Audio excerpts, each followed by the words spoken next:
Since 2012, the U.S. has overtaken Saudi Arabia and Russia as the world's biggest producer of oil and natural gas. The boom in shale rock extraction has redrawn the global oil map. In 2013, the U.S. produced over 12,000 barrels a day, compared to 11,600 barrels in Saudi Arabia and 10,500 barrels in Russia.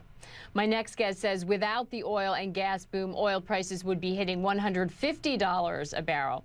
Chris Faulkner is CEO of Breitling Energy. He is on an oil rig in Big Spring, located in the U.S. state of Texas. Chris, thanks so much for being with us today. The oil boom, there's no doubt the U.S. oil boom is helping keep prices low. What is your expectations for prices as we head through the next few months? Look, I think oil has now reached a good floor in the low 80s. We've got good support at $80 to keep oil around 83, 85. That creates a lot of interest at the pump, though, because consumers now will have a nice piece of savings for their pocketbook going into the holidays. Keep in mind, in July, oil was over $100 a barrel. It's come down almost 25%, and you can see it when you go by the gas stations.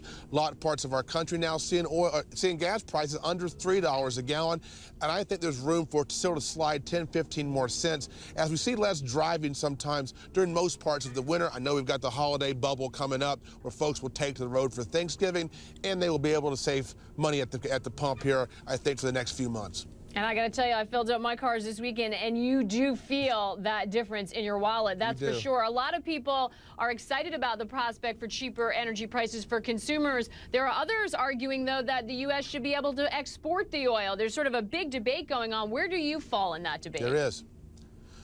Look, I think now if we're going to be in an environment of cheaper oil prices, the United States has got to be able to enter the global energy market. Now, keep in mind, we've actually seen oil glut up already in the refinery areas of our country on the eastern coast and the southern coast there in the Gulf, where refineries say, hey, look, we're already at max capacity. We don't need any more oil. And that was only when we were producing 8.5 million barrels a day. We're producing almost 9 million barrels of oil a day.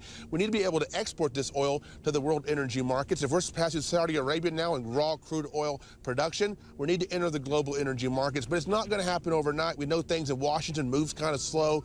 We're going to have those conversations soon. Also keep in mind, for the viewers out there, we're going to be exporting natural gas next year, so really why can't we export crude oil from the other states in the United States? Alaska, you're allowed to export crude oil, just not in the lower 48 states. So I think it's going to be happening. It's just going to take some time to have that conversation. Chris, that has the potential to really complicate the geopolitical sphere. If the U.S. becomes active in the international energy market, it could call into our question with Saudi Arabia. There's already talk about whether the U.S. is deliberately pushing down oil prices as political pressure on Russia. Aren't you concerned about any backlash? Look, I think it's definitely going to create a geopolitical reworking of a puzzle. I think Saudi Arabia right now is playing chicken with the United States. We're two big locomotives going down the same track, full steam ahead, nobody wanting to hit the brakes. We're wanting to increase our production and surpass them.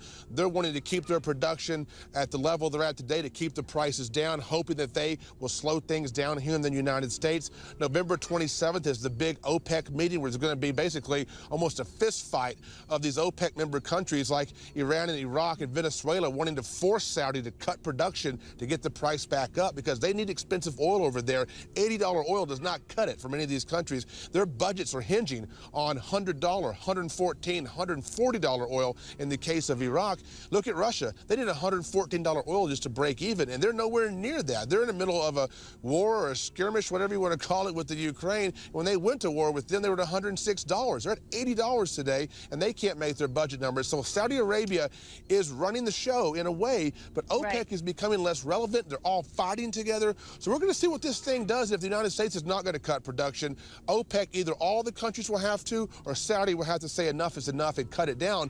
But do they want to do that? I don't know. It's going to be very interesting on Thanksgiving to watch that meeting.